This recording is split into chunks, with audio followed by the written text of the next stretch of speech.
Baik, kembali lagi bersama saya Yusrianti Senbein. Kali ini kita akan membahas tentang hipotesis, populasi, dan sampel.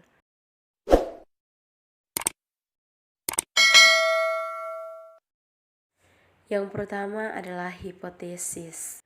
Hipotesis adalah pernyataan tentatif yang merupakan dugaan mengenai apa saja yang sedang kita amati dalam usaha untuk memahaminya. Cara merumuskan hipotesis ialah dengan tahapan sebagai berikut. Yang pertama, kita merumuskan hipotesis penelitian.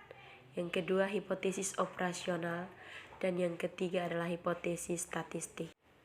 Hipotesis operasional dijadikan menjadi dua, yaitu hipotesis 0 yang bersifat netral dan hipotesis 1 yang bersifat tidak netral. Maka bunyi hipotesisnya adalah H0 tidak ada hubungan antara cara memberikan instruksi terhadap bawahan dengan tinggi rendahnya pemasukan perusahaan. Sedangkan H1 ada hubungannya antara cara memberikan instruksi terhadap bawahan dengan tinggi rendahnya pemasukan dalam perusahaan. Hipotesis statistik ialah hipotesis operasional yang diterjemahkan ke dalam bentuk angka-angka statistik sesuai dengan alat ukur yang dipilih oleh peneliti. Baik, yang berikut kita masuk pada populasi dan sampel.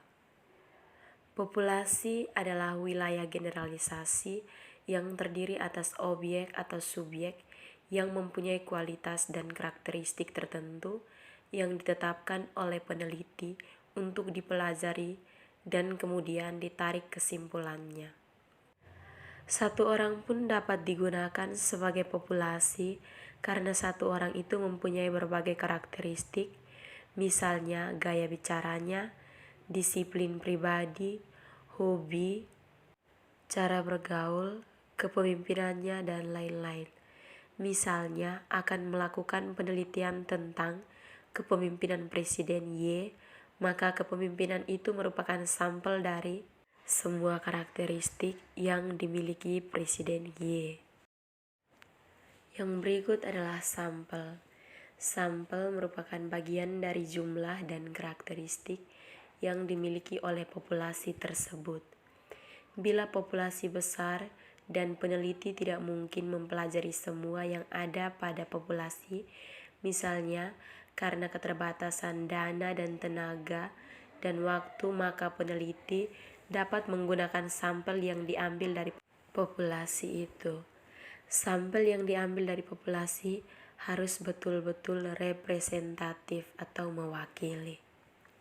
Yang berikut adalah teknik sampling. Teknik sampling adalah teknik pengambilan sampel. Probability sampling merupakan simple random, proportionate stratified random, disproportionate stratified random, dan area random.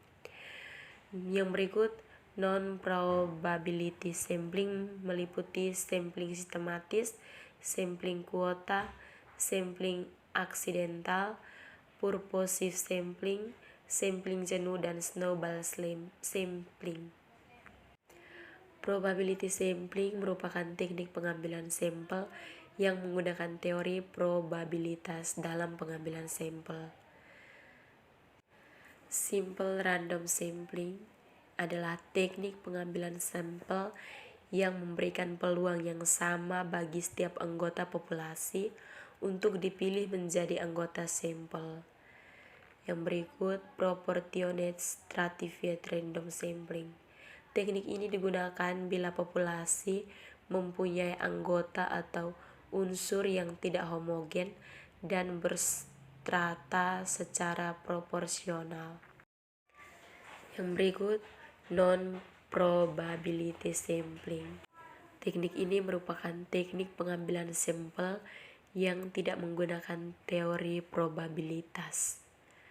Sampling sistematis merupakan teknik pengambilan sampel berdasarkan urutan sistematis dari populasi anggota yang telah diberi nomor urut.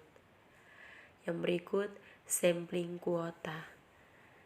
Sampling ini merupakan teknik untuk menentukan sampel dari populasi yang mempunyai ciri-ciri tertentu sampai jumlah kuota yang diinginkan. Yang terakhir adalah sampling insidental.